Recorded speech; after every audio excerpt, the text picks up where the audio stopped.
The Dodgers are getting blown out, but the biggest question is what's up with Teoscar Hernandez?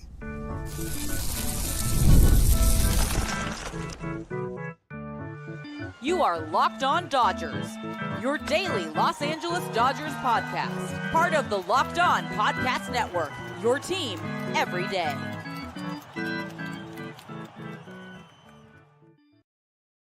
Yo, Dodger fans. Welcome to Locked On Dodgers. We are part of the Locked On Podcast Network, the number one local sports daily podcast network. Locked On, your team every day.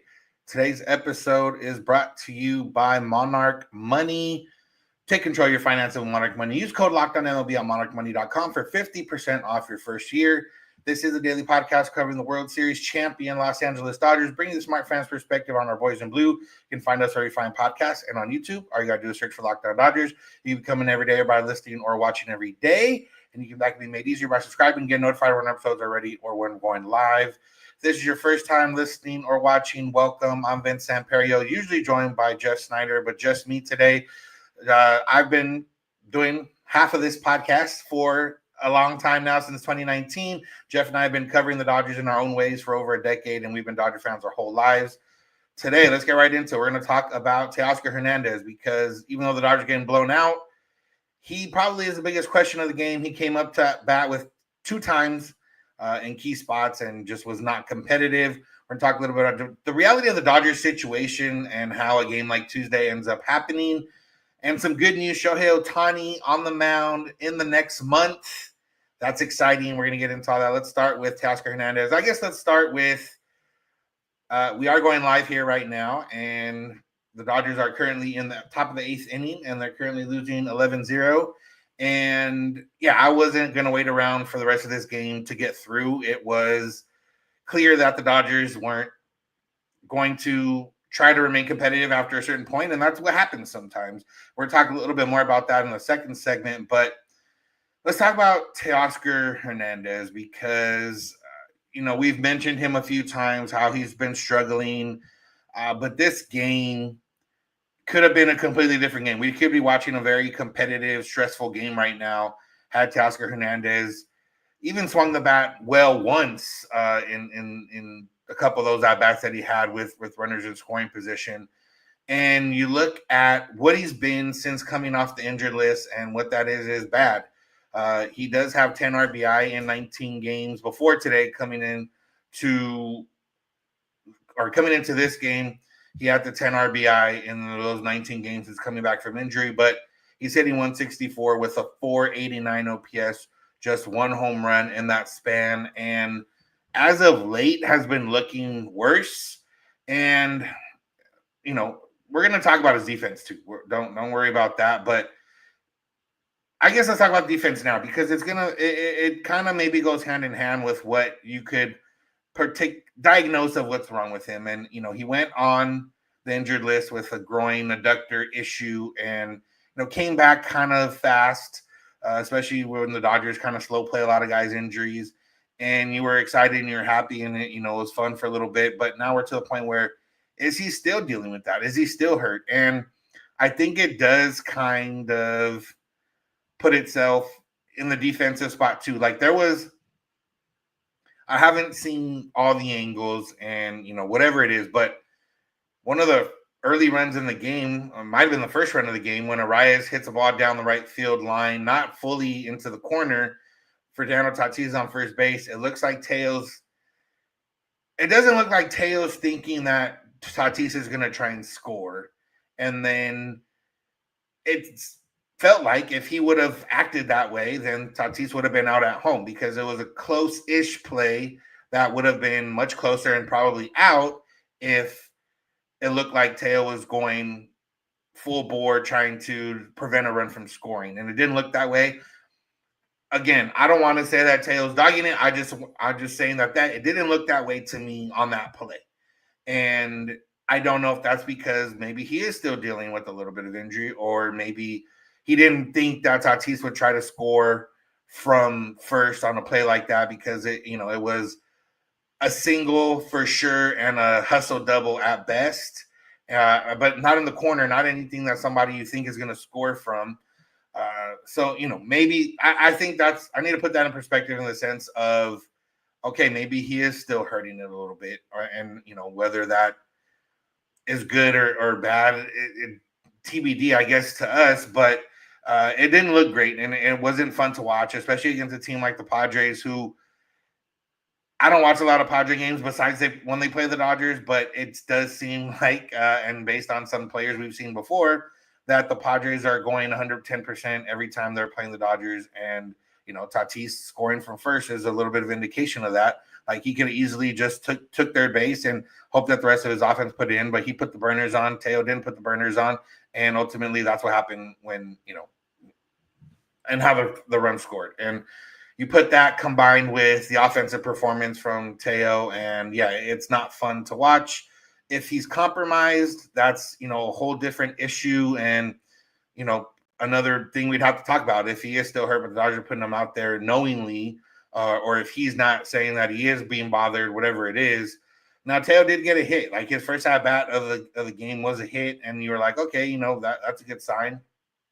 But then the next two at-bats came with bases loaded and with two runners on, and he wasn't competitive at all. He was swinging at pitches that were never strikes at any point. He was, we're not going to sit here and say he wasn't locked in, he wasn't ready to go, he wasn't whatever. It just looked not competitive for whatever reason that is, whether, Cease had him. Cease was fooling him, whether it was, he was sitting on a fastball, whatever it was. But to get struck out the same way 2 times in a row on pitches that were never in the strike zone, and they went from out of the strike zone to more out of the strike zone. And it was just frustrating to watch. And yeah, you hope that, okay, maybe there is something wrong with him and maybe he's still a little bit hurt. And, I guess you're hoping that because you don't want to think that, Teo's not going to be good anymore. He's in a really cold streak, which, he's been a streaky hitter before. But as the Dodger, we haven't necessarily seen a cold streak like this that I can remember where I'm like visibly frustrated watching him bat. And that's why it's tough to watch him right now. And, we're not we don't advocate a lot here for, doing things in June or May or whatever, like when, something like a lineup change. But, Will Smith is one of the best hitters, probably still the best hitter in baseball for runners in scoring position. You might move him up in the lineup. You might move up Pajes, who's creeping up to hitting 300, up in the lineup. You might, drop Teoscar Hernandez down in the lineup, if anything, to get the pressure off him. If he is feeling the pressure, if he is feeling, this feeling of I'm in a bad spot right now and I'm not hitting, and now I'm taking myself out of at bats before I'm even going into them. Like, it's tough to watch right now. There are a lot of questions there. And I know I see some stuff in the chat here about right field and left field. Yeah, that's another question moving forward, because if he is not going to be, that much better in right than he is in left, then I'd much rather see, Andy Pajes get more time in right field, assuming they're going to, play Kim and Edmund in center field a little bit more often. I would love to see Pajes in right, and then you get Teo in left, and, you get the Teo that you got last year. But I don't know what the answer is right now. I don't know. I'm sure we'll get some questions about Teo after this game, whether to Dave Roberts or directly to Teo. And, maybe we'll get some answers there. Maybe the hot streak will start tomorrow, and, we don't have to worry about talking like this anymore. But for defense, it wasn't just this game. There's been a couple games where it just doesn't seem like he's going full speed. And there's times where you don't need to go full speed. A double is going to be a double a lot of times. But, this game, it for sure was one where it looked like he got Tatis beat him by hustling and him not hustling. And, combine that with 2 big at-bats in big situations that you don't even put the ball in play. You don't even look close to putting the ball in play. Then you got to question, is there something wrong with him? And hopefully, again, I don't want him to be hurt, but if he is hurt, that would make sense of why he's struggling. And, maybe they have to give him a day off. Maybe they have to put him back on the IL. Whatever it is, you got to get Teo right, because his offense goes with the top of the lineup. Teo's part of that top half of the lineup. The offense is not going to go without him. So Obviously, the Dodgers, this game isn't going how they would want it to go, but this was something that was coming at some point, and fortunately it just came today against the Padres, and that's what we're going to get into. So make sure to keep it locked on Dodgers. Today's episode is brought to you by Monarch Money. You ever check your bank account and be like, where did all my money go? Between dining out, online shopping, Dodger tickets, Dodger merch, whatever it is, it's easy to lose track. That's where Monarch Money comes in, your personal CFO, giving you full visibility and control over your finances. There are a lot of apps out there, and sometimes there are too many apps for a certain thing, and that could be something when it comes to your finances. Well, Monarch Money is here to make you get rid of those multiple apps and turn them into one app. Check your finances, track your spending, plan your long-term goals, all right there with one simple app. And if you're managing money with your partner, it's smoother than ever because you can do all that and stay on the same page without all the stress. So take control of your finances right now with Monarch Money. It's not just a budgeting app. It's a complete financial command center. If you use code LOCKEDONMLB on monarchmoney.com, you'll get 50% off your first year. That's monarchmoney.com's code LOCKEDONMLB for half off your first year.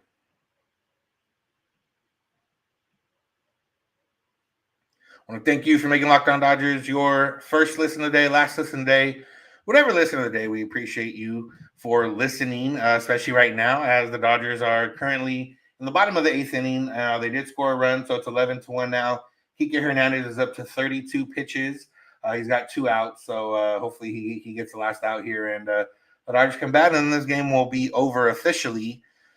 Shohei over 30 pitches may not be available tomorrow. That's funny. But yeah, let's talk about this game because obviously they're not in a good spot specifically in this game, but the Dodgers have been in a tough spot with their pitching for a while now, and they've been able to tread water. But if you're an everydayer, you probably watched a few weeks ago when I said there's going to be a time where this comes to a head and the Dodgers aren't going to be able to keep doing what they've been doing, or they're going to have to, concede in a certain way. And this game was one of the ways where they had to concede. They were bad. I mean, they were bad on offense. Obviously, no runs. Dylan Cease was good, but not that good. They got a little bit of help from the umpire, but not that great. But after a certain point, Dave Roberts, Matt Sauer was not effective. And after probably about 2 innings of Sauer, when he gave up a few runs already, there was a decision to let Sauer throw until he couldn't throw anymore and then see where he at that point and, probably let somebody else throw the rest of the game. I guess, unfortunately or fortunately, depends how you feel about it, that did happen, and Shohei Hernandez is the guy that finishes out the game. He just finished out the 8th inning, and, it's with all the injuries, with all the movement that they've had, with some ineffectiveness from certain guys in certain times, this was going to happen. And, the Dodgers got the win on Monday. That definitely helped in this decision. Winning on Monday, I feel like, allowed them to treat this Tuesday game like, okay, let's try to get by with let's try to win. But if we don't win, let's try to get through with the least amount of pitchers as possible. And you only use Lou Trevino and Matt Sauer as your actual pitcher. So in that sense, it worked out. We talked about the other day, who would it be, Matt Sauer or Bobby Miller for this game? And we both, kind of said, I guess, Sauer, just because we've seen Bobby Miller enough to this point. Bobby Miller did pitch today. He pitched in the minor leagues. And, I'm not going to say that it would have been the same thing here. But in AAA, he started the game. He went 3 1/3, 11 hits, 10 earned runs, 3 walks, just 1 strikeout. So it might have been one of those situations, damned if you do, damned if you don't, when it came to Sauer and Bobby Miller. And props to Sauer. He threw a lot of pitches, a lot more pitches than we are used to seeing from any Dodger pitcher. He ended with 111 pitches, 4 2/3 innings, 13 hits, 9 runs, 3 walks. He did get 6 strikeouts and only gave up 1 homer. But, yeah, there's not much positive to take out of that. But, yeah, after the first First 2 innings, no runs. And that 3rd inning, they picked up 3 runs. The 4th inning, they picked up 1 run. The 5th inning, they picked up 1 run. I got to imagine by that 5th inning when it was 5-0, the Dodgers were all in on, okay, Sauer, you're going to pitch as much as you can. And we're going to, not necessarily go full bore and try to win this game. And that's what happened. And, yeah, I think, obviously, the way Cease was going, the way the Dodgers were swinging, that's probably the right decision. No, that is the right decision. Like, you're not gonna go use your best arms when you're down 5 runs. You're and you have a 1:00 game tomorrow. You're not gonna go throw Kopech and throw Kirby Yates again and throw Vesia and Kasperius and Dry. You're not gonna throw those guys down 5-0 when it's a part of when especially when you know where you're at and you're pitching, especially when you know you have Justin Robleski tomorrow, so you might need. Robleski's might not give you that much length, so you are going to need some extra arms. And this is just a product of where the Dodgers are at. It's, I don't want to say it's impossible, but it's pretty impossible to have as many injuries the Dodgers have in their starting rotation and still be able to put guys out that can give you quality. And that's where we're at right now. Like, Yamamoto is one of those guys where you expect quality every time out. Dustin May, at this point, you expect 5 innings, but you don't know what the quality is going to be. Clayton Kershaw, if you go by his last start, you're hoping that that's a step in the right direction, but you still don't know what you're going to get out of him right now. Landon Knack was in the rotation. You never knew where you were going to get out of him. Justin Robleski, Bobby Miller, Matt Sauer, you don't know what you're getting out of them. You can, if you're a realist, you can probably think you're not going to get much out of them, but you don't know that for sure. You could get a lucky day where they have a good game and things go your way. But with, Gonsolin, Snell, Glasnow, all these guys on the injured list, at some point it was going to come to this where the Dodgers had to give away a game very early on. And unfortunately, it came on June 10th against the Padres, who, have been their toughest competition over the last few years in terms of intensity for regular season. And that's how it goes. And, there's a comment here saying $1 billion team and Matt Sauer pitching for them. What do you want, man? What do you want? Like, what do you want them to do? There's injuries. There's a lot of guys hurt. They can't go sign more pitchers right now. That's just the nature of what it is. You can quibble with who they signed and who they traded for and things like that. And okay, but that goes beyond the point. Like there's nothing else to do right now except wait for guys to get healthy. And it's easy to say what they did in the offseason, was bad, but they signed a guy who hasn't been the healthiest, but has been good when is healthy. He's not healthy right now. Tyler Glasnow, that's a little bit more of a risk, but they, I would imagine they did a lot more research than we did into Tyler Glasnow's background, and I don't think that this is what was going to happen to this point. So it's just one of those things. This happens. It doesn't matter how much you spend. If 10 guys get hurt, 10 guys get hurt. That's just the way it goes. And again, there's no team that's figured it out in terms of injuries. There's no teams that have figured it out in terms of anything else. Had they signed Max Fried instead of Snell, and Max Fried gets hurt and Blake Snell doesn't, then we're saying the same thing. So it's just one of those, it's a tough thing. It's not fun. I wish it wasn't this way. It's not. Losing 11-1 and starting the podcast in the 7th inning isn't something that you want to be good with. But this is how it is. For the Dodgers to have good pitching, they teach pitching the way it is. Whether that is something that messes up with them getting hurt, it's possible. It's very possible that the way they teach pitchers, or the way they, pitchers in general, but the way the Dodgers, have their pitchers focus on certain things or go after pitchers with certain traits, it's possible that's the issue now. And unfortunately, like I said, it came to a head right now. It's not fun, but it's really hard to. You'd have to do a lot of field goal post moving in order to blame this on Friedman or whatever. There's no direct thing right now. There's just injuries, and injuries happen. And I don't know. What the good thing is, we're talking about injuries. There's guys coming back.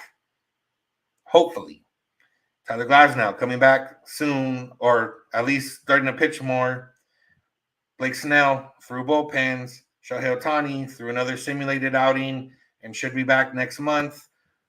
That's going to be fun, and that's when the Dodgers can really get things going. So make sure to keep it locked on Dodgers. Today's episode is brought to you by Supply House. Get the supplies you need from the site made for the skilled trades, Supply House. Whether you're in plumbing, HVAC, or electrical work, Supply House is a reliable way to order products online. Their easy-to-use website is packed with helpful resources and the latest product info to help you get the job done right. Plus, with a complete inventory of over 200,000 parts from 400 plus top brands, you'll find exactly what you need delivered fast from coast to coast. If you need help with an order, Supply House offers expert support and industry-leading service, so you always talk to a real person. And for trade pros looking for an extra edge, their free Trade Master program offers exclusive perks like a dedicated phone line, free shipping, and discounts on every order. Thousands of skilled professionals are already taking advantage, and now it's your turn. Join the Trade Master program today at supplyhouse.com/TN and start ordering plumbing, HVAC, and electrical supplies with just a few clicks. Plus, use the promo code SH5 for 5% off your first order.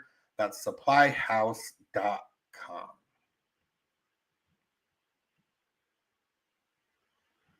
And thank you for being an everyday. If you are one, an everydayer, just someone that listens or watches every day.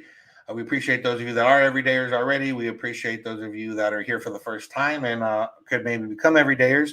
So make sure to come check us out. We're here every weekday or Sunday through Thursday if you're listening live, however it is. If you want to go beyond the podcast, you can become a Locked On Dodgers insider by going to joinsubtext.com/LockedOnDodgers.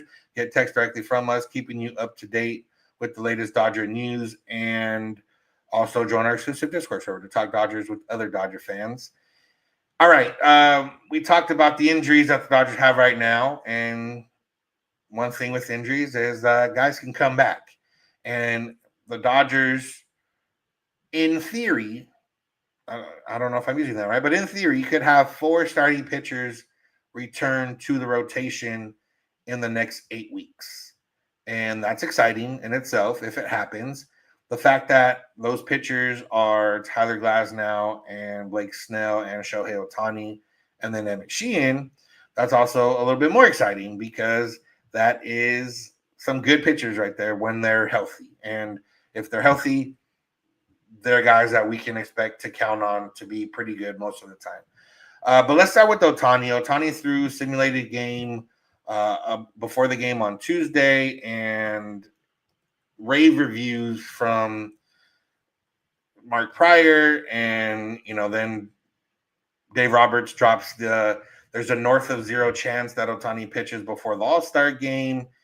And then you get excited about, okay, the All-Star game is in about a month, so that means Shohei Ohtani could be back on the mound in about a month. He threw 44 pitches over the course of 3 simulated innings on Tuesday, and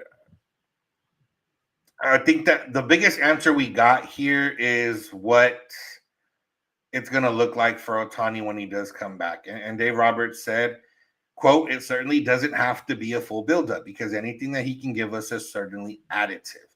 And I think that's what we were questioning in terms of how they're going to do or how they're going to handle him, because, obviously he can throw these simulated games and he can build up his pitch count, but getting into a real game is a lot different thing. And, with the Dodgers already having a bullpen that's in flux and throwing a lot of innings and, having rotation that is a lot of guys you're not sure how you can count on them to throw another guy that can't give you, 6 innings or anything like that, because this is Shohei Ohtani. And he's essentially, when he's a pitcher, he's a free spot on the roster. He's an extra pitcher. The Dodgers would have all the pitchers they have right now, all the pitching slots, and then you have Shohei Ohtani on top of that. So even if he does start off going 3-4 innings in his first few starts and not a full buildup, you're not really losing out on much, especially if you go to a 6-man rotation and you're able to spread guys' outings out a lot more. that'll help and hopefully get them deeper into games like they were more so earlier in the season and things like that. So it's exciting in that front. It's good to know that they're not going to wait for Ohtani to, be able to ramp up to 100 pitches before they bring him in.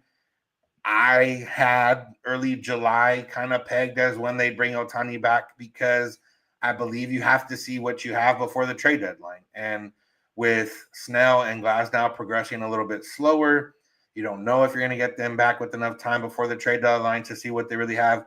But if you see what Ohtani has, then it can, you're still going to probably need a pitcher. If it's the end of, July 20th and the trade deadline's a couple weeks out or, less than a couple weeks out and you only have Yamamoto still, and then you have a bunch of question marks, and then you have Ohtani, who's kind of a question mark, but has shown that he can at least pitch.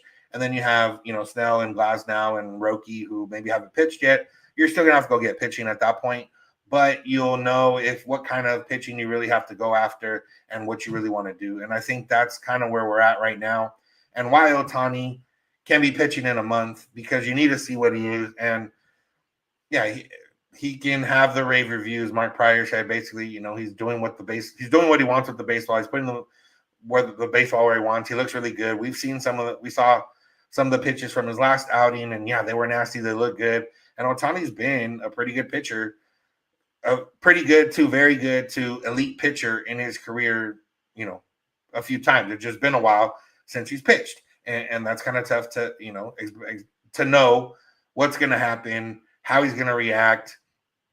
Is he going to be able, to give you consistently 5-6 innings every time out, or is he going to be more of an opener? And will you need maybe a piggyback start from that one, whatever it is? But I'm excited. I'm excited to see Shohei Ohtani. I know there's people that maybe don't want to see Ohtani pitch because of his offense and the way his offense has been going. But I'm excited to see Shohei Ohtani pitch. That was the big allure when you get Ohtani. Obviously, you have the hitting. You have, the Japanese presence. You have the fandom from those fans and everything else. But the fact that he can hit and pitch is the draw, is the money, is the, what you're looking for. And that's what I'm looking forward to seeing. Now, moving past Ohtani, let's talk about Glasnow and Snell. And Glasnow, we had to talk about the miscommunication or whatever it was between Roberts and Glasnow and what was getting put out there. He's continuing to throw bullpens. Bullpens will turn into either simulated games or a straight rehab assignment. And, they said he's feeling good, looking good, ready to go, or getting ready to go. Blake Snell threw a touch and go, or however they worded it, basically a bullpen where he was going about 70%. He was throwing mostly fastballs. And, if anything didn't feel right, he was going to stop. And if it didn't, and it felt good, he was going to keep going. And that's what happened with him. And now he's going to throw another bullpen this week. And, bullpens, same thing. Bullpens turn into simulated outings or rehab games. And then those turn into he's back on the team and back on the roster. And Snell said he didn't get pain-free till about 2 weeks ago, but now he is pain-free. So hopefully that pain-free stays. Emmett Sheehan, we talked briefly about him yesterday. Dave Roberts said he's for sure going to make one more minor league rehab start, but then his next start could be with the Dodgers, depending on what they need. And honestly, at this point, let him pitch. Obviously, it could be one. If he can give you 75 pitches, you let him go. If he can give you 75 pitches and he's been throwing the way he's been throwing and the way he's kind of thrown most of his career, he's been pretty good.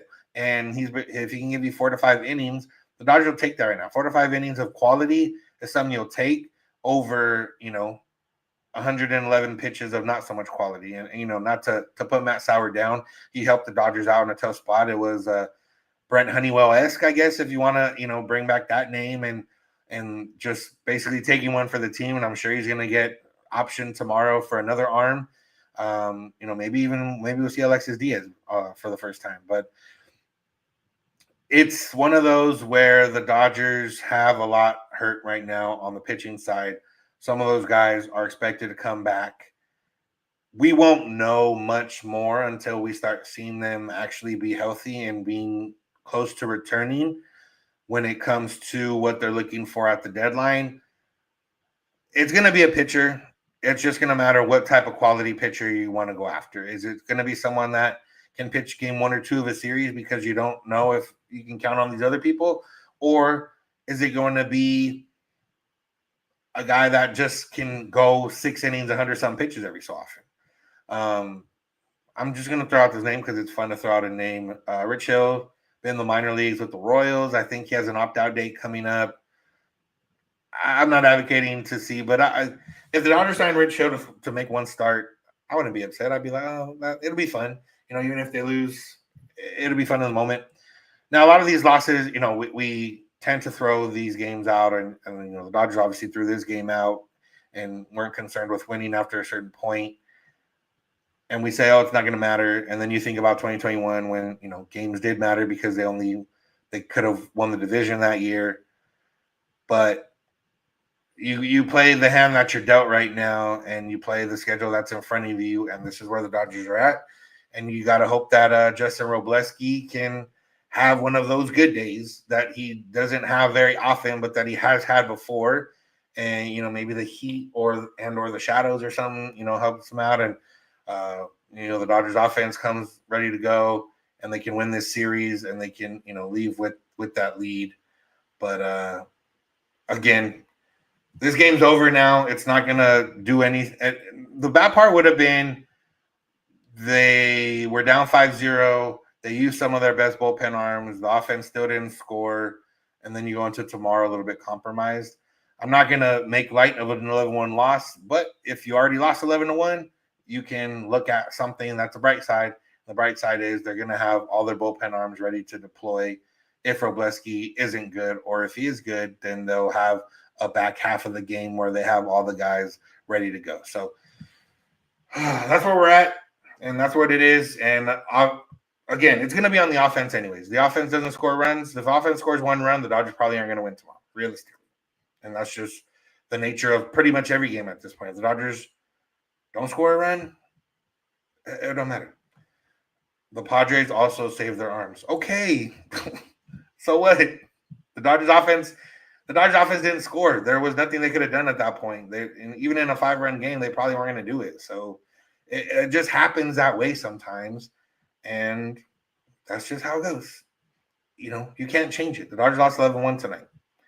Hopefully they have Sound Cans in the lineup tomorrow, and we see, something from Teo because he hasn't been good, and the top of the order puts runs up, and that's just one of the things that happens.